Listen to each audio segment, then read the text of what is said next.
Pagpatak ng 4:00 ng hapon, ang mga tao rito sa Taguig nakaabang na sa pagdaan ng isang tindero.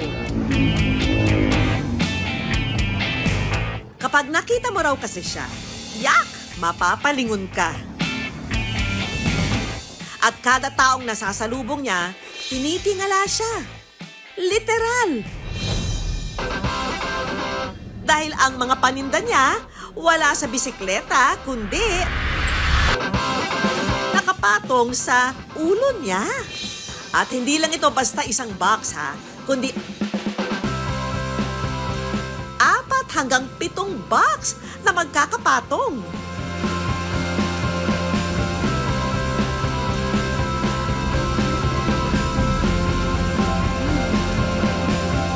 Gaberenda, spaghetti. Ang tinderong in demand, ang 20 taong gulang na si Mark. Pag kasi, pag nagbabalance po ako ba nagbabay, marami po akong suki, tsaka marami pong bumibili sa akin. Maraming natutuwa sa kanya dahil na kamanga-manga yung ginagawa niya. Bihirang magtitinda na makakabalance ng ganyan. Nakakamanga po, hirap po kaya gawin yung ganong trabaho ginagawa niya. Kaya lagi kami bumibili doon, ang sarap ng gawa niya eh. Bata pa lang daw si Mark, nakabulatan na niya ang paggawa ng merienda ng ina, na dati raw kusinera sa isang karinderya. Dahil single mom, ang ina na raw nila ang nagtaguyod sa kanilang magkapatid. Pero nang mag-asawa ang nag-iisang kapatid ni Mark, sila na lang ng ina ang naiwan sa bahay. Kaya para makatulong, si Mark naisipang ilako ang mga paninda nila. Dati po, nung nagtitinda po sa TCU po, naglalakad pa lang po ako. At para makatawag ng pansin sa abalang kalsada, ginawa niyang pakulo ang pagbabalanse ng mga paninda sa ulo.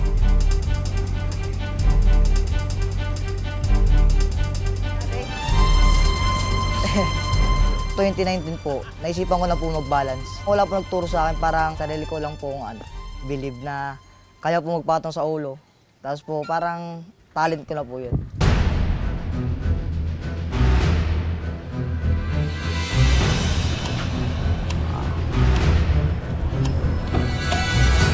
Pero nakamamanghaman tingnan, may mga pagkakataon din daw na na-out of balance siya.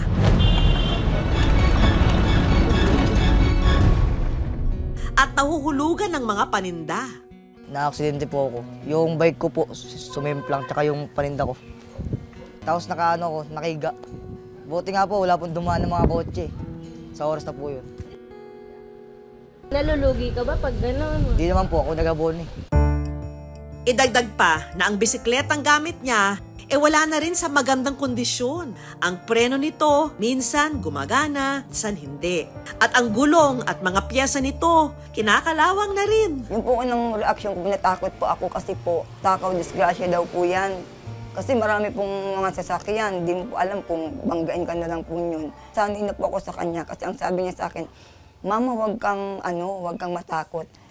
Inaalala ako ng Diyos. Pero kung ito raw ang paraan para makarami ng benta, tuloy pa rin sa paandar si Mark. Maaga po sinawala yung papa ko eh. Tsaka si mama lang po tumataguyod sa amin. Tsaka ako na rin po tumutulong para po may po siya, pandagdag po siya income din po. Kaya po lahat gawin, basta po matulungan ko po yung magulang ko. Kahit po mahirap man po yan, tsaka delikado po, gagawin ko po. Lalo pa at marami na ang nakapapansin at nagpo-post sa kanya online.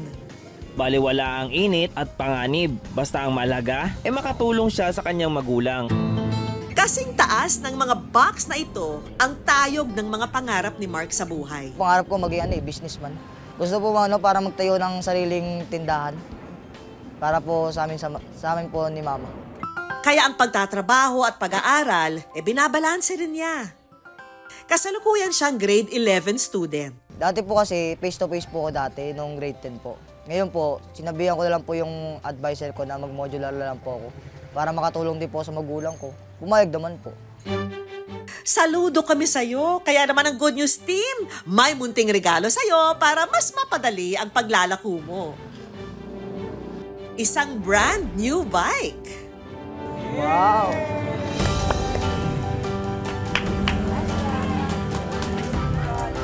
Masaya. May carrier pa, hindi na bibili. Maraming salamat po sa Good News po. Magagamit ko po siya sa pagbibenta. At malaking tulong po ito kasi yung bike ko po, luma na rin. Tsaka may sira-sira na rin po. Dahil sa iyong sipag at dedikasyon, deserve mo yan.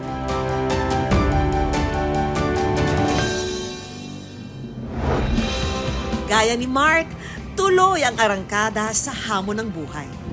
Balanse-balanse lang at preno-preno kung kinakailangan.